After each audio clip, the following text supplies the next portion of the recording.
Ребята, всем привет! Вы на канале Виза в Мир, и мы находимся в Аргентине. В этом ролике мы сделаем рум-тур по нашей новой квартире в Буэнос-Айресе, расскажем, где мы искали квартиру и сколько за нее заплатили. Покажем, какой район мы выбрали. Забегая наперед, это не те 3 популярных района, которые выбирают почти все русскоязычные мигранты. А также мы заметили, что под нашими видео задают слишком много однотипных вопросов. И сегодня в этом выпуске мы постараемся на них ответить.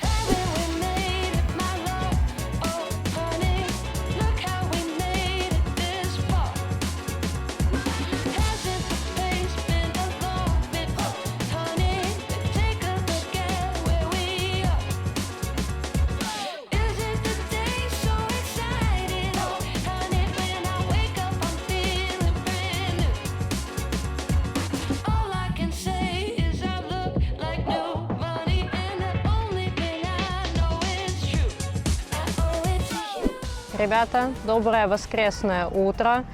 Перед тем, как смотреть нашу квартиру, мы решили немножко прогуляться по району своему, выпить кофе и немножко заодно показать вам, где мы живем. Наш район называется Вилья Уркиза.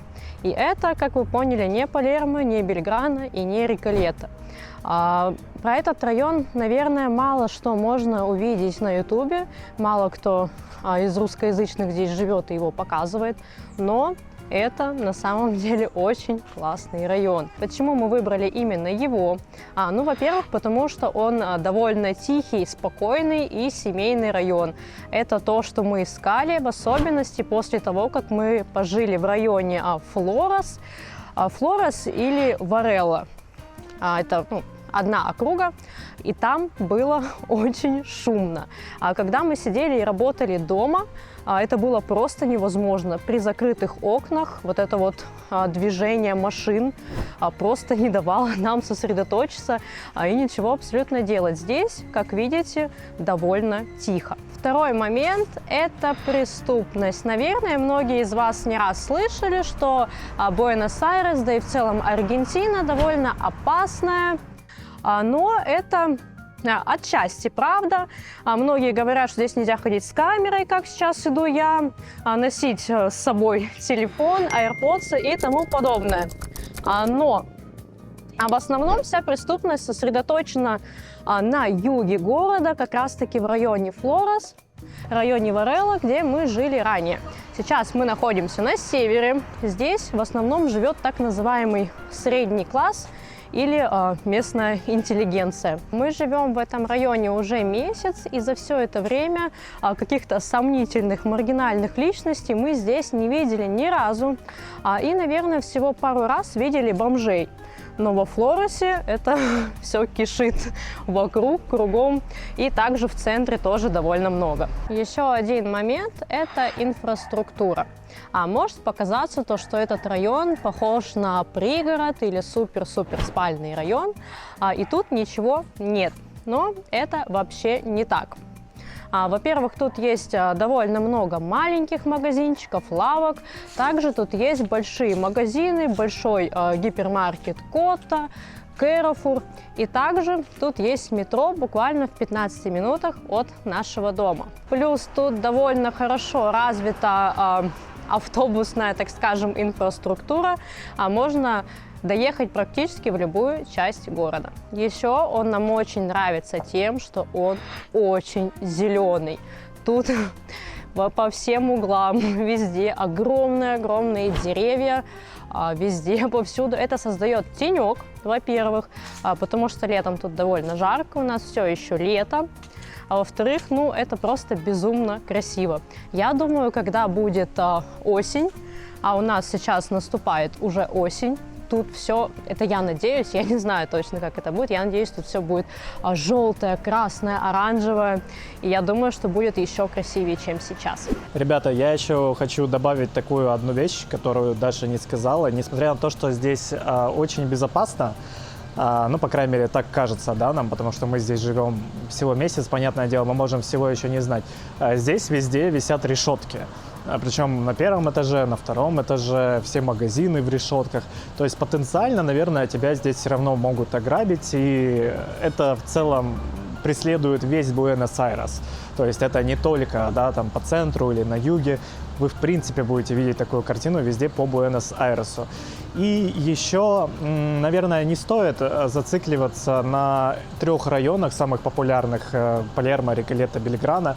Я вообще не понимаю, если честно, почему все едут именно туда, потому что Буэнос-Айрес, он очень разнообразный, и можно селиться много где. Мы хотим это показать, что не стоит останавливаться только там, потому что там оверпрайс, там бомжи, там воняет, как многие отмечают, и так далее.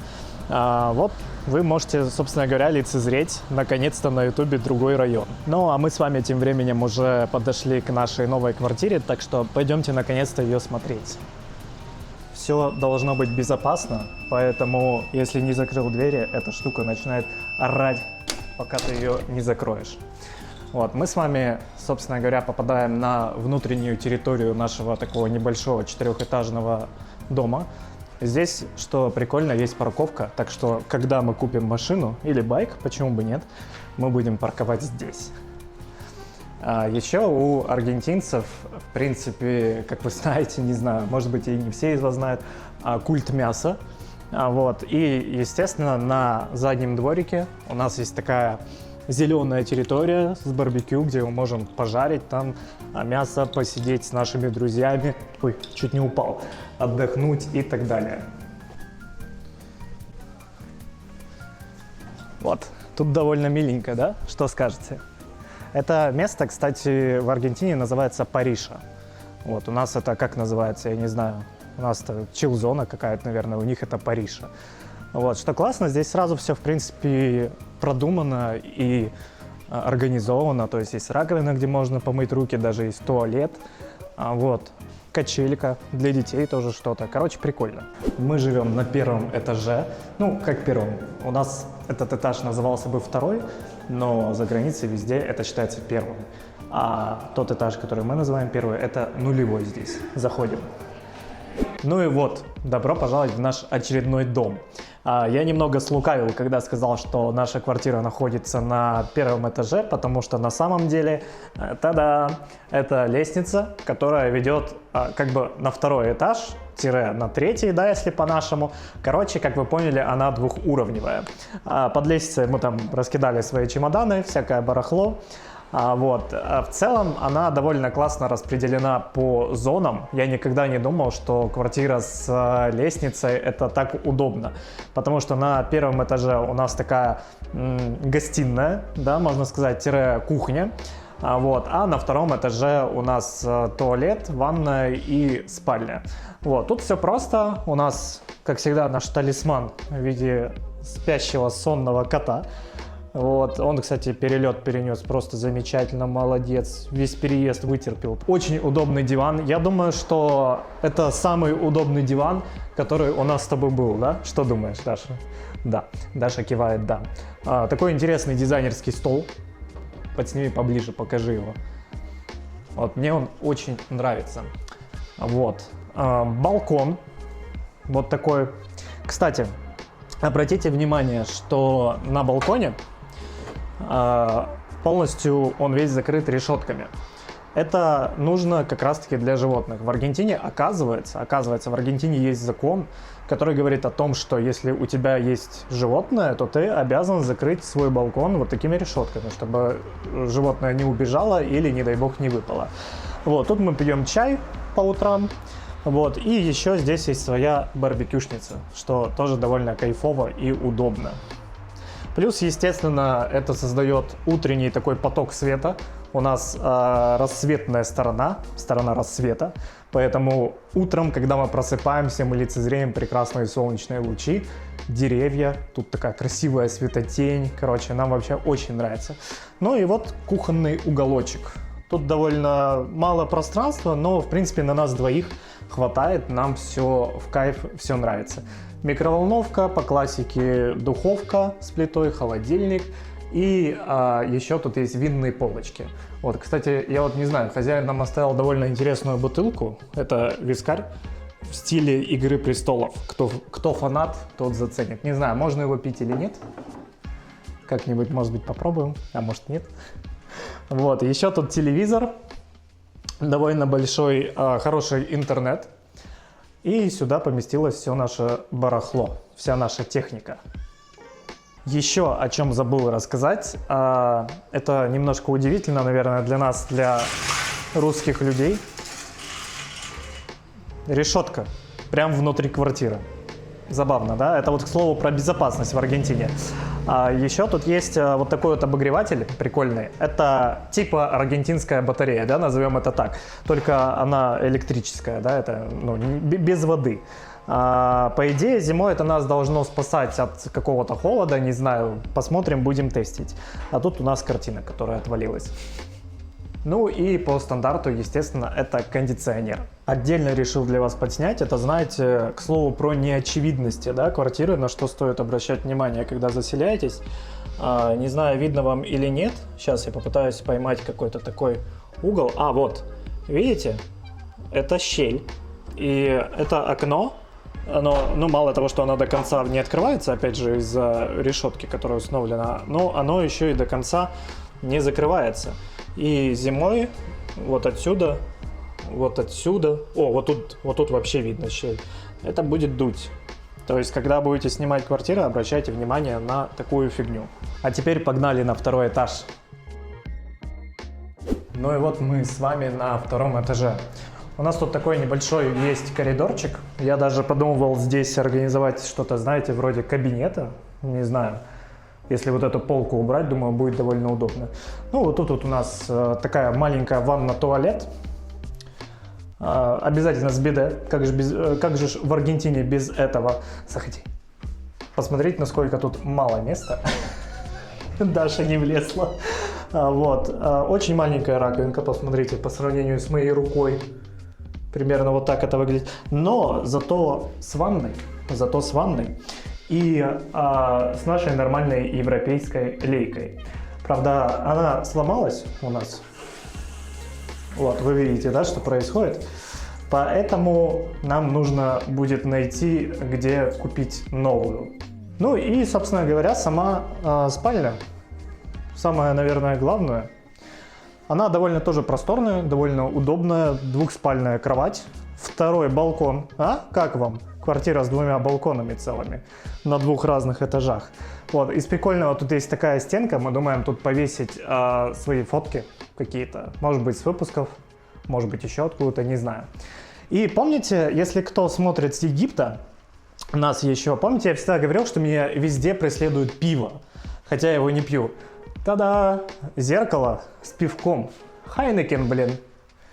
В прошлой квартире, в позапрошлой квартире в Египте у нас была люстра на потолке, где было написано «пиво» и такая бутылка с пивом. А здесь у нас зеркало с пивом. Класс. Тут, что еще не сказал, полноценная комната, то есть вы видите, есть дверь, это не какая-то обрубленная студия или что-то в этом роде.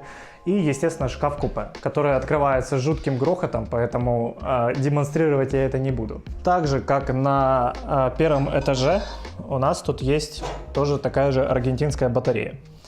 Поэтому даже в этой комнате нам будет тепло зимой, я надеюсь. Вот. Ну и второй балкон. И знаете, в чем кайф? Ой, у нас тут ветер поронял нам, беспорядок навел. Это гамак. Но он очень грязный, поэтому брать я его тоже не буду. В общем, мы думаем, что с ним делать. Надо, наверное, его понести как-то постирать в прачечную. Вот, не знаю, будем разбираться. Еще из неочевидных вещей, которые я хотел показать. Многие из вас, наверное, знают, что в Аргентине не европейские вилки, не европейские розетки. Вот, если что, у нас такие. Здесь они, по-моему, британские, если я не ошибаюсь. Короче, в чем суть? Я вот этого не знал. Вот это аргентинская вилка. И вы можете видеть, здесь такие 3 продолговатых отверстия, куда вставляется вот это вот чудо. Но есть еще рядом вот такая вот розетка. И кто бы мог подумать, но сюда можно спокойно воткнуть нашу. И помимо нашей можно спокойно воткнуть вот такую вот обычную. Тоже вот сюда. Короче, они универсальные. Поэтому тут помимо переходников, которые продаются, есть еще и удлинители, вот с такими тоже универсальными розетками. Ну и теперь, ребята, самое главное, ценная и долгожданная инфа. Мы сняли эту квартиру всего лишь за $500. Если кому-то кажется, что это очень дорого, поверьте, для Буэнос-Айреса это абсолютно нормальные расценки. Особенно для квартиры такой площади, да, для квартиры такого типа, она все-таки нестандартная, двухуровневая, с 2 балконами и так далее. Наверное, если бы мы снимали такую квартиру в Палермо или в Реколето, мы бы отдали бы где-то раза в 2, а то и в 2,5 больше. Помимо этого, внимание, мы сняли ее без помогаек русскоязычных, которыми тут многие пользуются, без риэлтора. И мы ее нашли всего лишь, спойлер, за 10 минут. А как мы это сделали, вы увидите немного позже. Очередное доброе утро. У нас сегодня абсолютно мерзопакостная погода, потому что в Буэнос-Айресе уже 4 или 5 дней идут просто без остановки дожди. Может быть, кто-то заметил, что в нашей квартире нет стиральной машины. И мы идем в прачечную, которая здесь называется лавандерия. И это один из минусов. Вот такой, да, большой пакет мы несем. Я как Дед Мороз, только вместо мешка с подарками у меня мешок с чем? С вонючими вещами. С вонючими вещами, да. Да, отсутствие стиралки – это, наверное, один из главных минусов нашей квартиры. Но, наверное, 90% квартир в Буэнос-Айресе, в них нет стиралки. Прачку, в которую мы ходим, посоветовал хозяин нашей квартиры. И когда мы первый раз на нее пришли, для нас там было несколько удивлений. Ну, во-первых, мы ожидали, что это будет прачечное самообслуживание, где будет стоять много машинок, много сушилок, и ты будешь сам закидывать вещи, доставать, да, потом перекладывать в сушилку. Но это оказалось больше похоже на химчистку, то есть ты приходишь, приносишь вещи, тебе их там стирают, гладят и отдают уже чистыми, и вкусно пахнущими. И второе удивление было в том, что когда мы туда пришли, мы планировали уложиться часа за 3. И нам сказали, приходите через 3 дня. 3 дня. А мы отдали почти все свои вещи в первый раз. Было немножко некомфортно, но сейчас мы уже к этому привыкли. Еще многие считают, что стираться в такой прачечной не гигиенично. Типа, фу, как можно, чтобы твои вещи стирались в машинке, где стираются другие шмотки. Но нам как-то все равно, нам окей. Обычно мы носим свои вещи примерно раз в неделю и отдаем за это примерно $3-4 в зависимости от количества вещей. Последний раз, когда мы носили туда свои вещи, у нас пропали почти все носки.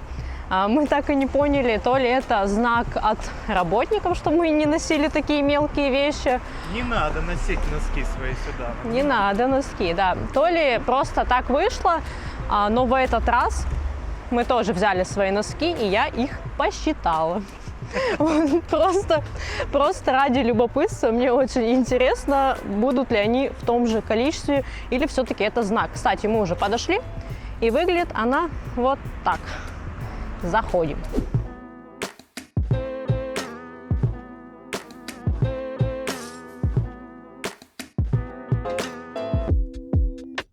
Ну что ж, а сейчас настало время поговорить о том, как мы искали квартиру и какие в целом могут возникнуть сложности и нюансы при поисках. В Буэнос-Айресе снять квартиру не так-то просто, в сравнении, допустим, с нашими СНГ странами, по некоторым причинам. Смотрите, тут есть два типа аренды. Это краткосрочная и долгосрочная, и у каждого из этих типов есть свои плюсы и свои минусы. Сначала мы с вами поговорим про краткосрочную аренду. Данный вид аренды рассчитан только на 3 месяца, и ей фактически может воспользоваться абсолютно любой человек, не имея каких-либо документов, хватит всего лишь вашего паспорта, загранпаспорта. Отсутствие запары с документами – это, конечно же, плюс. Также такие квартиры сдаются вместе с мебелью, что тоже плюс. А минусом же такого вида аренды является то, что риэлторы берут гораздо больший процент, чем при долгосрочной аренде. Самое главное, что вам тут нужно знать, это то, что комиссия риэлтора составляет целых 20% от каждого месяца аренды.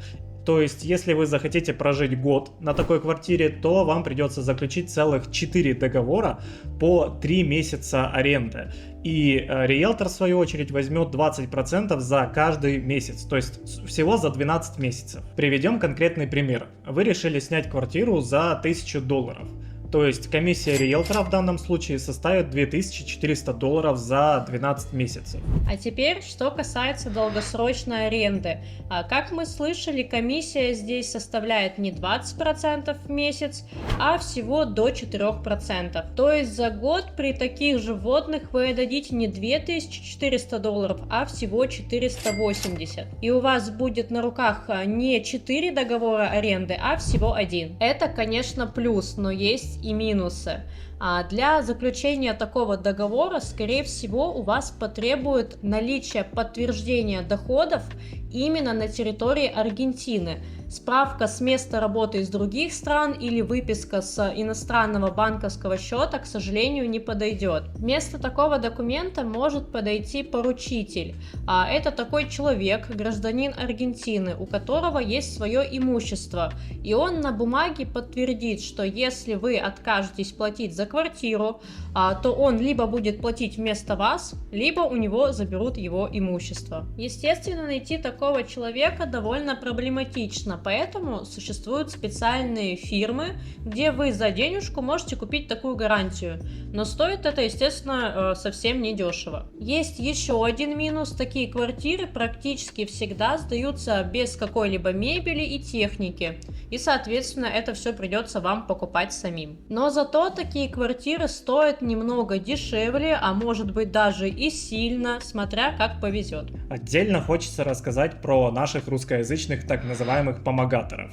Если вкратце, то все это лохотрон и никакой фактической пользы их услуги не несут.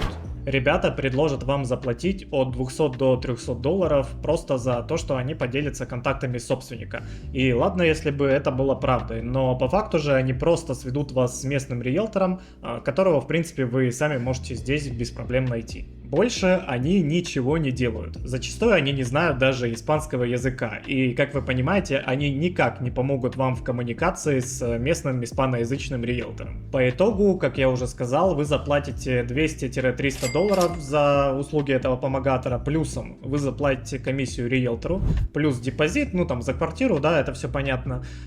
Короче, что я хочу сказать. Если вы очень сильно хотите, чтобы вам кто-то помог, просто наймите здесь переводчика. Он вам обойдется примерно $20 в час, это будет гораздо профитнее. Мы, в свою очередь, искали квартиру самостоятельно. Это были такие сайты, как Argentprop, Zonaprop, Mercado Libre. Также это были чаты в Телеграме, группы в Фейсбуке и Marketplace в Фейсбуке. Конкретно эту квартиру мы нашли еще находясь в Египте в группе в Фейсбуке. Мы списались сразу с собственником квартиры, обсудили некоторые моменты и договорились о дате заключения договора удаленно. До вылета в Аргентину у нас оставалось еще более 10 дней, но благо хозяин нашей квартиры оказался честным, и уже на следующий день, как и обещал, удалил объявление с Фейсбука. И дальше уже все шло как по маслу. При этом он разговаривает на английском, что безусловно упростило коммуникацию. И теперь хотелось поделиться лайфхаком, который мы обнаружили при поиске квартиры. Чтобы было больше шансов найти квартиру от собственника, нужно написать в Фейсбуке в поиске фразу на испанском, которую мы оставим внизу в описании к ролику. Вам будет предоставлен список групп, в которых публикуют объявления собственники. И удачи вам в поисках! Нашу квартиру, как мы уже сказали ранее, мы сняли за $500 в месяц. Мы заключили договор аренды на 3 месяца, но только потому, что сами так захотели. Владельцы квартиры вообще просили нас снять ее на полгода. Мы решили просто перестраховаться. Вдруг за 3 месяца нам что-то не понравится, либо, может быть, вылезут какие-то косяки. Короче, по оплате у нас следующие условия. Мы заплатили $1500 за 3 месяца, плюс $500 депозит. И все. Теперь что по поводу коммуналки. Тут есть 2 вида коммунальных платежей. Это всем нам привычный свет, газ, вода плюс интернет и так называемый отдельно expenses. А expenses — это что-то вроде обслуживания дома по-нашему. Так вот, ребята, expenses — это самое важное. В нем и заключается весь подвох, потому что его стоимость не маленькая, и примерно это около $50 в месяц. При заключении договора аренды нам было предложено два варианта. Либо мы снимаем квартиру на полгода, и тогда владельцы квартиры берут все эти платежи на себя, да, то есть коммуналка плюс expenses. Либо мы снимаем на 3 месяца, как хотим, но при этом все эти платежи ложатся на нас. Мы же, в свою очередь, решили немного поторговаться и сделали контрпредложение. Мы предложили оплату квартиры на 3 месяца вперед, но тогда хозяева берут на себя expenses, а мы, в свою очередь, берем на себя обычную коммуналку. Ну, на том и порешали. Кстати, за коммуналку мы платим примерно $35 в месяц с учетом интернета. И перед тем, как заканчивать этот ролик, мы бы хотели ответить на некоторые ваши вопросы, которые вы задавали в комментариях к прошлому видео. Спасибо вам огромное за такую обратную связь. Вы проявили очень большую активность, очень много людей подписалось на нас, мы все видим, читаем и впредь будем стараться в конце каждого ролика отвечать на ваши самые часто задаваемые вопросы. Так что не стесняйтесь и пишите. Первый вопрос был про квартиры, но мы думаем, что мы уже более чем развернуто на него ответили, но если вдруг что-то непонятно, пишите, разъясним в комментариях. Еще популярный вопрос был про домашних животных. Давайте по порядку, какие документы нужны? Международный паспорт, прививка от бешенства, комплексная прививка, тут вам любой ветеринар подскажет, микрочип. И перед вылетом где-то за 3-5 дней нужна обработка от паразитов с печатью в паспорте. Ну и документ, который называется разрешение на вылет. В разных странах он выглядит и берется совершенно в разных местах. Например, в России он берется за 3-5 дней до вылета. Нужно ехать в ветсанслужбу в вашем городе государственную и там брать бланк определенной формы, который потом перед вылетом, в день вылета, вы поменяете уже в аэропорту на другой бланк. В Египте же этот документ берется просто у ветеринара, и в аэропорту его менять не нужно. Для того, чтобы прилететь в Аргентину, титры на антитела к бешенству не нужны. Но имейте в виду, что если вы будете лететь, например, через Европу, там они могут понадобиться, так что узнавайте уже каждый в своем случае. Я видела, были вопросы по поводу туалета для кота в течение такого длительного перелета. Меня тоже очень сильно волновал этот вопрос, и я видела, что где-то в интернете продаются так называемые складные лотки, и я даже искала такой, но в Египте его просто не нашла. И на самом деле хочу сказать, что он и не нужен. Такой перелет — это для вашего кота огромнейший стресс, и в туалет он ходить просто не будет. Мы своего кота даже не могли за весь перелет заставить просто банально попить воды.